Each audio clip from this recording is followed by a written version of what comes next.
உலகத்தின் உண்மையான கரன்சி தங்கம் அப்படின்னு சொல்லலாம். அதற்கு பல காரணங்கள் இருக்கு. ரூபா நோட்டு நீங்க எவ்வளோலாம் பிரிண்ட் பண்ணலாம், பேப்பர் தான் அது. திடீர்னு ஒரு ராத்திரியில் செல்லாதுன்னு சொல்லிடலாம், செல்லாத போயிடும். தங்கத்தை அந்த மாதிரி சொல்லவே முடியாது. ஒரு 50 கோடி டாலர் அவங்க வந்து பிரிண்ட் பண்றாங்க. ஆனா 50 கோடி தங்கத்தை உள்ள கொண்டு வரல. அதுக்கு அவங்க என்ன பண்ணாங்கன்னா தங்கத்தை விலை வந்து கூட்டிட்டாங்க. தங்கத்தை விலை கூட்டணும், தங்கத்துடைய விலை கூடிடுச்சு. அந்த மாதிரி நேரத்தில் என்ன ஆகும் அப்படின்ற மாதிரி ஒரு விதம் கேட்டார். கரெக்டான ஒரு கேள்வி, சரியான கேள்வி கேட்டிருக்கீங்க. அதாவது முதல் உலகப்போர், இரண்டாவது உலகப்போர், இப்போ நடந்துட்டு இருக்கிறது மூன்றாவது உலகப்போர், இன்விசிபிள் வார். நான் முதலே 6 மாசம் முன்னே சொன்னேன், மிக விரைவாக சவரன் வந்து 80,000 ரூபாய் வரும்னு சொன்னேன். அது வந்து 2025 முடிவுக்குள்ள வரும்னு சொன்னேன். நிச்சயமாக வரும். ஏன்னா உங்களுக்கு என்ன விலை ஏறிடுச்சு, உங்களுக்கு வந்து லாபம் இந்த லாபம் தான். லாபம் பாருங்க, இது ஒரு தங்க வியாபாரம். நான் என் கடையில் வந்து 1 கிலோ ஸ்டாக் வச்சிருக்கேன், 5 கிலோ ஸ்டாக் வச்சிருக்கேன்னா 500 கிராம் நான் வித்தேன்னா. சிவானி இன்டீரியர்ஸ் உங்கள் வீடு, அலுவலகம், வியாபார தலங்கள், வணிக நிறுவனங்கள் மற்றும் கார்ப்பரேட் கம்பெனிகள் அனைத்துக்கும் தேவையான இன்டீரியர்ஸ், எக்ஸ்டீரியரை சிறந்த முறையில் நியாயமான விலையில் அழகிய நுண்ணிய வேலைப்பாடுகளுடன் 25 கால அனுபவமிக்க தொழில்நுட்ப வல்லுநரை கொண்டு உருவாக்கி தருகிறோம். இன்றே திரையில் என்னை தொடர்பு கொள்ளுங்கள். உங்களுக்கான சேவை செய்ய காத்துக் கொண்டிருக்கிறோம். சிவானி இன்டீரியர்ஸ், வாருங்கள், உங்கள் தளத்தை மேலும் அழகாக்குவோம் எங்களுடன். ஹாய் வியூவர்ஸ், கோல்டு குரு சேனல் மூலம் உங்களை மீண்டும் சந்திப்பதில் மிக்க மகிழ்ச்சி. இன்னைக்கு ஒரு மிகவும் முக்கியமான விஷயம். அதாவது வந்து பரபரப்பான சூழ்நிலை, தங்கம் விலை தாறுமாறா விலை உயர்ந்துட்டே இருக்கு. இந்த மாதிரி நேரத்தில் நான் மட்டுமே பேசிட்டு இருக்கிறத விட முக்கியமான விருந்தினர்களை யாராவது சந்திச்சு பேசணும் அப்படின்றப்போ நம்ம களத்துக்கு இன்னைக்கு பார்த்தோன்னா ஸ்பெஷலாக இன்வைட் பண்ணியிருந்தோம். அதாவது இந்தியாவின் இரும்பு மனிதர் அப்படின்னு சொன்னால் யார் சொல்லுவாங்க? வல்லபாய் பட்டேலை சொல்லுவாங்க. அது மாதிரி நம்ம இந்தியாவின் தங்க மனிதர் அப்படின்றப்போ திரு ஜெயந்திலால் சலானி அவர்கள் நம்மள்கிட்ட வந்திருக்காரு. வணக்கம். இவர்கிட்ட ஏற்கனவே பல நேர்காணல் நம்ம ஸ்டுடியோவில் எடுத்திருக்கோம். இப்போது உங்கள் சார்பாக நான் நிறைய கேள்விகள் அவர்கிட்ட கேட்க போகிறேன். அவரும் அதுக்கு தயாராக இருக்கார். இது மட்டும் இல்லாமல் நிறைய வியூவர்ஸ் தன்னுடைய கேள்விகள் எல்லாமே கமெண்ட் பாக்ஸில் போட்டிருக்கீங்க. அதிலிருந்து செலக்ட் பண்ணி உங்கள் சார்பாக நான் கேட்குறேன். வணக்கம் சார். வணக்கம். எப்படி இருக்கீங்க? நல்லா இருக்கும், ஃபர்ஸ்ட் கிளாஸ். கோல்டு விலை ஏறின அப்புறம் இன்னும் மக்கள் வந்து ரொம்ப சந்தோஷமாக இருக்காங்கன்னு சொல்லுவோம். ஏன்னா நிறைய பேருக்கு என்ன நினச்சிட்டோன்னா கோல்டு விலை ஏறிடுச்சு, நம்ம எப்படி வாங்க போகிறோம் அப்படின்னு நினைக்கிறாங்க. ஆனால் ஏற்கனவே அவங்க ஒரு 20 சவரன் வீட்டில் வச்சுருப்பாங்க, வாங்க போகிறது 2 சவரன். 2 சவரனில் தான் அவங்க நினைக்கிறாங்க தவிர ஏற்கனவே அவங்ககிட்ட 20 சவரத்தை பற்றி அவங்க இன்னும் நினைக்கிறாங்க. அது திரும்பி பார்த்தாங்கன்னா நிச்சயமாக சந்தோஷப்படுவாங்க. அதுதான் நான் சந்தோஷம்னு சொன்ன வார்த்தை அதுதான். ஓ, அவங்களுடைய சந்தோஷம் சந்தோஷமா வேலை ஏறிச்சுன்ற சந்தோஷம் இல்லை, தாங்கள் போட்ட முதலீடு வந்து பல மடங்கு உயர்ந்துச்சுன்னு அவங்க சந்தோஷப்படுறாங்க. அவங்க மறந்துட்டாங்க அதை. ஆக்சுவலி அப்படி சொல்ல போனால் அதான் ஞாபகப்படுத்துறேன், அவ்வளோதான். சரிங்க. இப்போ நல்ல ஒரு தொடக்கம். ஏன்னா சந்தோஷமா இருக்குன்னு சொல்றதுலேருந்து அதுக்கு ஒரு எப்பயுமே பாசிட்டிவ் வைப் கொண்டு வந்துட்டோம்னு வைங்களேன், அது ஒரு அடுத்த லெவல் கொண்டு போகும். இப்போ கோல்டு ரேட்டு ஏறிக்கிட்டே இருக்கு. அது எதனால இந்த அளவுக்கு மாறி மாறி மாறி மாறி ஏற்றம் இறக்கம்ன்றது கொஞ்சம் தான் வருது, ஆனால் ஏற்றம்ன்றது நிறைய வருது. இதற்கு எளிய முறையில் எல்லாத்துக்கும் புரிகிற மாதிரியே கொஞ்சம் சொல்லுங்களேன். அதாவது இப்படி நம்ம எடுத்துக்கணும். முதல்ல உலகத்தின் உண்மையான கரன்சி தங்கம் அப்படின்னு சொல்லலாம். அதற்கு பல காரணங்கள் இருக்கு. ரூபா நோட்டு நீங்க எவ்வளோலாம் பிரிண்ட் பண்ணலாம், பேப்பர் தான் அது. திடீர்னு ஒரு ராத்திரியில் செல்லாதுன்னு சொல்லிடலாம், செல்லாத போயிடும். தங்கத்தை அது மாதிரி சொல்லவே முடியாது. தங்கம் எனி டே தங்கம் தான், என்னாலும் அது தங்கம் தான். அதனால தான் இப்போ வந்து பார்த்தீங்கன்னா ஒரு எக்ஸாம்பிள் சொல்லிடுறேன். அமெரிக்க டாலரை நம்ம உலக நாடுகள் எல்லா நாடுகளும் ஏற்றுக்கொண்ட ஒரு டாலர், அதுதான் நம்ம வந்து உலக பரிவர்த்தனைக்கு உண்டான ஒரு பணமாக நம்ம வச்சிருக்கோம். நீங்க அமெரிக்கா டாலர் இங்கே வச்சுட்டு நீங்க ரஷ்யா போங்க, ஜப்பான் போங்க, ஜெர்மன் போங்க, இல்லை அமெரிக்காவுக்கே போங்க, இல்லை இங்கிலாந்து போங்க, யூரோப்பியன் கண்ட்ரிஸ் எது கூடாலும் போங்க, அமெரிக்க டாலர் தான் நீங்க வந்து அங்கே போய் அந்த டாலர் கொடுத்து நீங்க மாற்றலாம். இந்தியன் ரூபாவையோ இல்லை மற்ற ரூபாய் கொண்டு போனால் செல்லாதுங்க. அதுக்கு என்ன காரணம்னா அமெரிக்க டாலர் எந்த அளவுக்கு பிரிண்ட் செய்யப்பட்டிருக்கோ, எவ்வளோ நோட்டுகள் புழக்கத்தில் இருக்கோ அதற்கு ஈடான தங்கம் அவங்ககிட்ட ரிசர்வ்ல வச்சிருக்காங்க. ஒரு வேளை அந்த நோடு உங்களுக்கு செல்லாதையே போயிடுச்சுன்னு சொன்னா அதுக்கு ஈடா அவங்க வந்து தங்கத்தை கொடுத்துருவாங்க அப்படிங்கிறதா அதோடைய கணக்கு. மற்ற நாடுகள் அதையும் தாண்டி அமெரிக்கால வந்து தங்கத்தின் இருப்பை விட நிறைய டாலர் வந்து பிரிண்ட் பண்ணதா ஒரு செய்தி வந்துட்டு. அதையும் நான் சொல்றேன் உங்களுக்கு. எப்ப பண்ணாங்க தெரியுங்களா? கோவிட் டைம்ல வந்துட்டு அந்த மக்களுக்கு வருவாயே இல்லை. ஸோ அவங்க வந்து பணம் தரணுங்கிறதுக்காக நிறைய நோட்டை வந்து பிரிண்ட் பண்ணி புழக்கத்தை விட்டாங்க. ஆனா அதுக்கு ஈடான தங்கத்தை அவங்க வந்து இருப்புல வந்து வச்சுக்கல.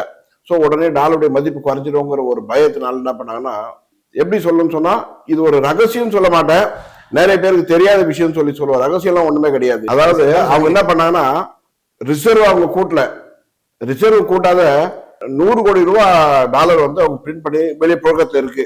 100 கோடிக்கு ஈடான தங்கம் உள்ள இருக்கு. அது அன்னுடைய வேல்யூல சரியா போச்சு. இப்ப மறுபடியும் ஒரு 50 கோடி டாலர் அவங்க வந்து பிரிண்ட் பண்றாங்க. ஆனா 50 கோடி தங்கத்தை உள்ள கொண்டு வரல. அதுக்கு அவங்க என்ன பண்ணாங்கன்னா, தங்கத்தை விலை வந்து கூட்டிட்டாங்க. தங்கத்தை விலை கூட்டணும், தங்கத்துடைய விலை கூடிடுச்சு. இங்க 150 கோடி டாலர் ஆயிடுச்சு. அங்கேயும் அந்த 100 கோடி டாலருடைய கோல்டு ரேட் வந்து 150 கோடி ஆயிடுச்சு. இப்படிதான் தங்கம் விலை கூடுறதுக்கு ஒரு காரணமா இருந்தது. ஏன்னா அமெரிக்க டாலரை வந்து மையமாக வைத்துதான் தங்கத்துடைய விலை வந்து நிர்ணயம் செய்யப்படுகிறது, தங்கத்துடைய மதிப்பு வந்து நிர்ணயம் செய்யப்படுகிறதுன்னு சொல்லி எடுத்துக்கலாம். ஸோ அதனாலதான் அவங்க என்ன பண்ணுறாங்கன்னா, இந்த மாதிரியான ஒரு ஒரு ஒரு சிறப்பு ஒரு நல்ல விஷயத்தை வந்து கையாண்டாங்க, இதனுடைய வேல்யூ கூட்டினாங்க.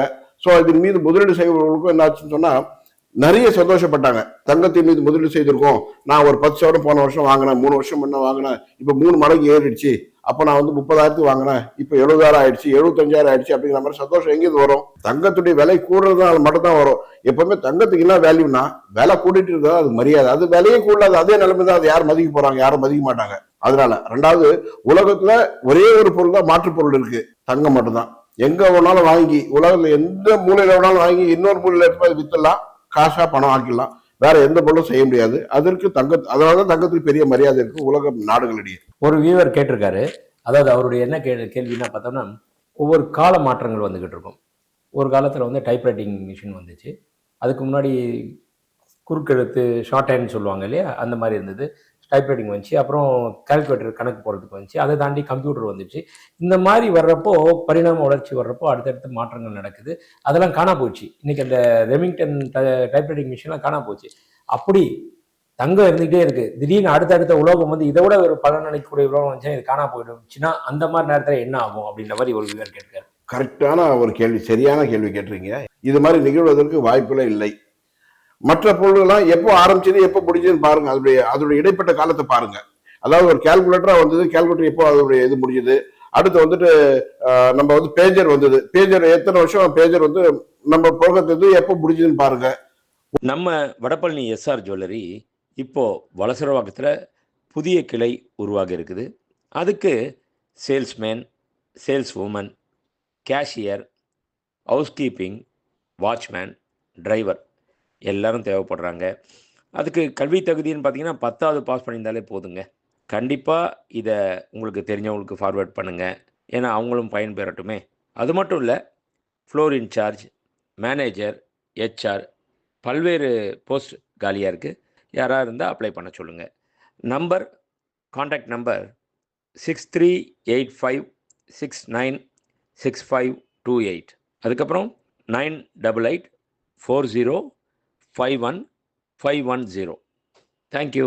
ஒவ்வொரு விஷயமா மாறிட்டே வரும். சாதா போன் வந்தது, அது எத்தனை வருஷம் இருந்தது, முடிஞ்சு போச்சு. அதுக்கப்புறம் பாத்தீங்கன்னு சொன்னீங்கன்னா ஆண்ட்ராய்டு போன் வந்து, அப்புறம் ஐபோன் வந்து, நிறைய மாற்றங்கள். இதுக்கெல்லாம் லைஃப்னு பாத்தீங்கன்னா ஒரு 10 வருஷம், 15 வருஷம், 20 வருஷம் இது மேல லைஃப் கிடையாது. ஆனா தங்கத்துக்கு லைஃப் நீங்க சொல்லவே முடியாது. 500 வருஷம், 1000 வருஷம். இப்ப நம்ம வந்துட்டு அகழ்வாராய்ச்சி நிறைய பண்றாங்க. அந்த அகழ்வாராய்ச்சியில் பாத்தீங்கன்னா 4000 வருடங்கள், 5000 வருடங்களுக்கு முன்பாகவே தங்க நகைகள் செய்ததுக்கான ஆதாரங்கள் கிடைச்சிருக்கு.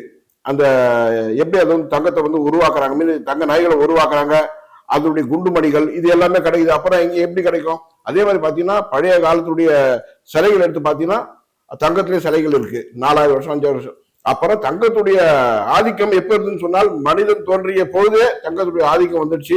தங்கம் வந்து தங்களுடைய நிலையை வந்து, அதுதான் நான் சொல்ல பாருங்க, வேற எதுவும் வேண்டாம். ஒரு மெடல் கொடுத்தா தங்க மெடல்னு சொல்றோம். ஆமா, தங்க பதக்கம் சொல்றோம். என்ன பண்ணாலும் தங்கங்கிற ஒரு வார்த்தை இல்லாத நிச்சயமா இல்லவே இல்லைங்க. ஒருத்தனை வந்து சந்தோஷப்படுத்தணும்னு சொன்னா தங்கம் அப்படிங்கிற ஒரு வார்த்தையை யூஸ் பண்ணி சொன்னீங்கன்னாவே போதும். நீங்க குழந்தைய கொஞ்சம் போது என்ன சொல்றோம்? தங்கம்மா, என் தங்கம் அப்படின்றோம். அப்படின்னா என்ன அர்த்தம்? அதுக்கு விலையே கிடையாதுன்னு அர்த்தம்.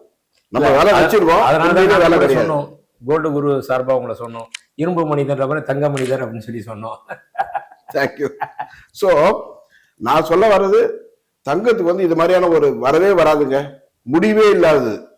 மற்ற எல்லாத்துக்கும் தொடக்கம் இருக்கும், முடிவு இருக்கும். தொடக்கம் எங்கன்றது யாராலையும் கண்டுபிடிக்க முடியாது. பிரபஞ்சம் எப்ப தோன்றியதோ அப்ப தோன்றியதுதான் தங்கம். பிரபஞ்சம் எப்ப முடியுதோ அப்பதான் முடியும், அதோட முடியாது. அதனால தங்கம் என்னைக்குமே தங்கம் தாங்க. Very good explanation. நல்ல ஒரு விஷயம். இப்போ இந்த சைனா அமெரிக்கா வார், இந்த ட்ரேட் வார்ன்னு சொல்றோம் இல்லையா? இப்போ ஒரு போர் 3 சமயம் போர் வந்துடுச்சு அப்படின்னா கோல்டு ரேட் ஏறுது. அது மாதிரி இப்போ ட்ரேட் வார், அதனால கோல்டு ரேட் ஏறுது. இப்படி ஏறுறதுக்கு அது காரணம் இருக்கு. சப்போஸ் அது நின்றுச்சு, போர் எப்பயுமே வரதில்லை, தொடர்ந்து வரதில்லை, நின்றுச்சுன்னா, ஆனா அந்த ஏறுன அளவுக்கு இறக்கம் மட்டும் வர்றதே இல்லையே, அது எதனால? அதாங்க சொன்னேன். அதை நம்பி தான் பொருளாதாரமே இருக்கு. அதாவது ஒரு விஷயமும் தொடக்கத்தில் அப்படிதான் இருக்கும், முடிவு பார்த்தீங்கன்னு சொன்னா வேற மாதிரியா இருக்கும். அதாவது முதல் உலகப் போர், இரண்டாவது உலகப் போர், இப்போ இப்போ நடந்துட்டு இருக்கிறது மூன்றாவது உலகப் போர், இன்விசிபிள் வார்.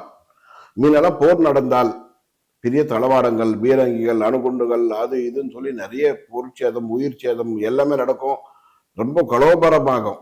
ஆனா இப்ப அதெல்லாம் எதுவுமே இல்லை. சைலண்டா வேலையை முடிக்கிறாங்க. எப்படின்னு சொன்னா, பொருளாதாரத்தை எப்படி சீரழிக்க வேண்டும், ஒரு நாடை இனிமே வந்து நம்ம வந்து அதை வந்து நிர்கதி ஆக்கணும் அப்படின்னு சொல்லி நம்ம நினைச்சோம்னா ரொம்ப சாதாரணமா அதை ஆக்கிடலாம். எப்படின்னு சொன்னா, அவங்களுடைய பொருளாதாரத்தை நீங்க வந்து பின்னடைவு ஏற்படுத்தினால் நிச்சயமாக அவர்கள் பின்னடைவின் காரணமாக அந்த பொருளாதாரம் அங்கு சீரழிந்தால் அந்த நாட்டுக்கு பெரிய பிரச்சனை உருவாகும், மக்கள் வந்து வறுமைக்கு கீழே போயிடுவாங்க.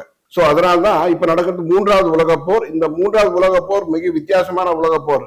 உயிர் சேதம், பொருட்சேதம் எல்லாம் எதுவுமே கிடையாது, பொருளாதார சேதம் அப்படின்னு சொல்லலாம். அந்த பொருளாதார சேதத்தை நோக்கிதான் இன்று போர் நடந்து கொண்டிருக்கிறது.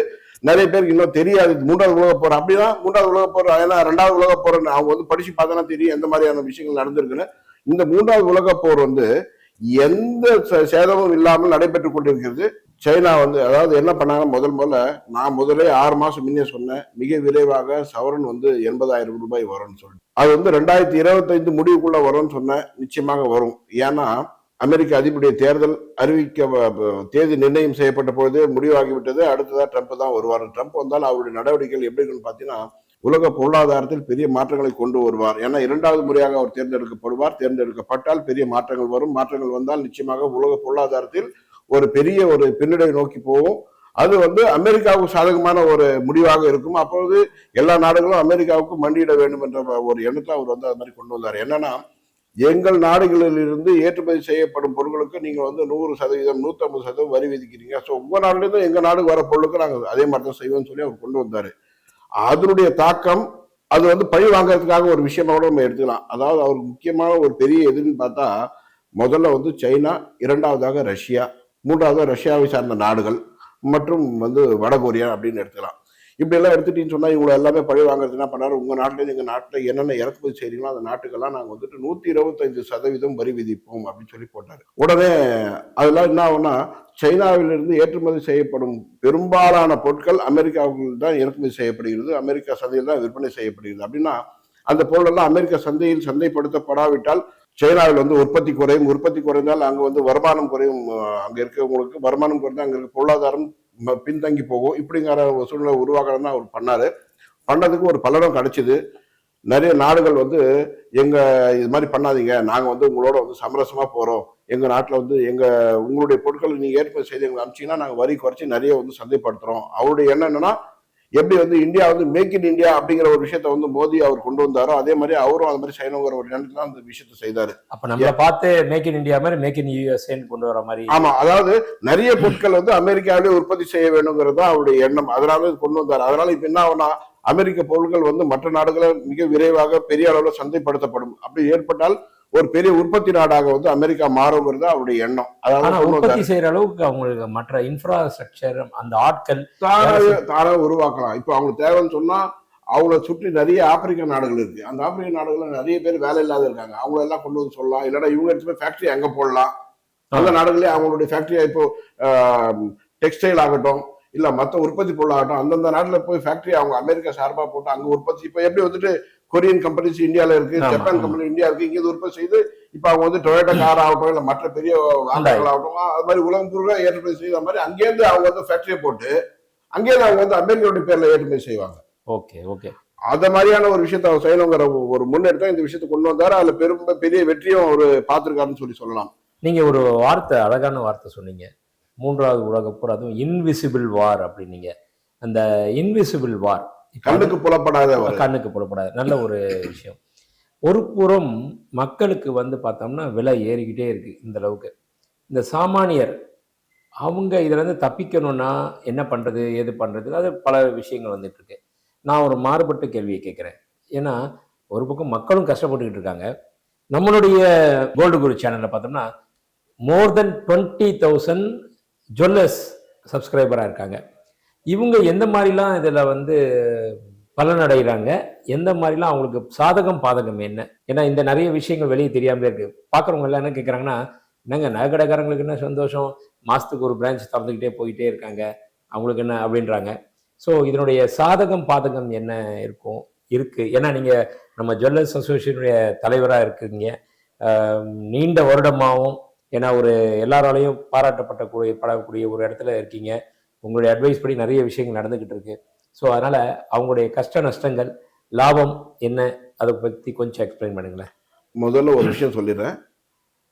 ஜுவல்லர்ஸுக்கு தெரியும், ஜுவல்லர்ஸ் இல்லாதவங்களுக்கு நான் இப்போ சொல்கிறேன். நிறைய பேர் என்ன நினச்சிட்டு இருக்காங்க, இப்போ அக்ஷய தீர்த்தி வருது அதனால தான் விலை ஏற்றிட்டாங்க. இப்போ சொல்லிடுறாங்க, இன்னும் 10 அக்ஷய தீர்த்தி இந்தியாவில் வரட்டும், அதனால விலையில் எந்த மாற்றமும் வராது. ஏன்னா சர்வதேச சந்தையில் தான் விலை நிர்ணயம் செய்யப்படுகிறது.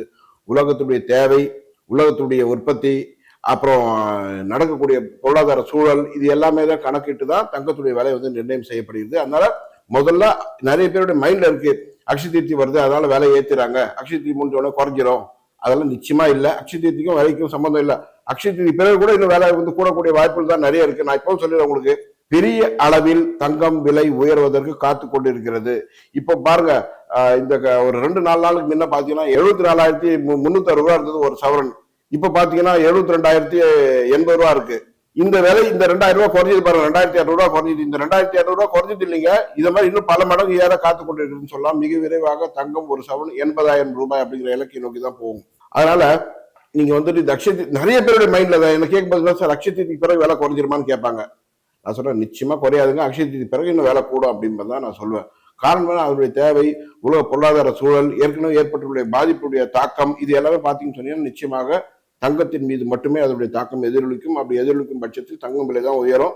ஏன்னா மறுபடியும் சொல்ற மைண்ட்ல முதல்ல ஏற்றிக்கோங்க, உலகத்துடைய உண்மையான கரன்சி தங்கம் அப்படிங்கிறத நீங்க வச்சுட்டீங்கன்னா, ஏன்னா உங்ககிட்ட எவ்வளவு பேப்பர் இருக்குன்றது தெரியாது, எவ்வளவு தங்கம் இருக்குறது தான் பார்க்கணும். ஏன்னா சைனால இப்ப பாத்தீங்கன்னா பெருமளவில் அவர்கள், சைனாவுடைய அரசு பெருமளவில் தங்களுடைய கையிருப்பில் உள்ள தங்கத்தை வந்து இன்னும் அதிகரிக்க பல வழிகளை வந்து கடைபிடிச்சிட்டு வராங்க. அது ஒரு முதல் வழி என்னன்னா, இப்ப அவங்க சர்வதேச சந்தையில தங்கம் வாங்கணும்னு நினைச்சாங்கன்னா டாலரா கொடுத்து வாங்கணும். டாலர் அவங்ககிட்ட இருப்பு இல்லை. அதனால என்ன பண்ணாங்கன்னா, தங்களுடைய இருப்பை கூட்டுவதற்காக மக்களிடையே உள்ள தங்கத்தை எப்படி வாங்குறதுன்னு அவங்க ஒரு முடிவு எடுத்தாங்க. நிறைய இடத்துல வெண்டிங் மிஷினை வந்து அவங்க வந்து பிளேஸ் பண்ணிருக்காங்க நாடு முழுவதும்.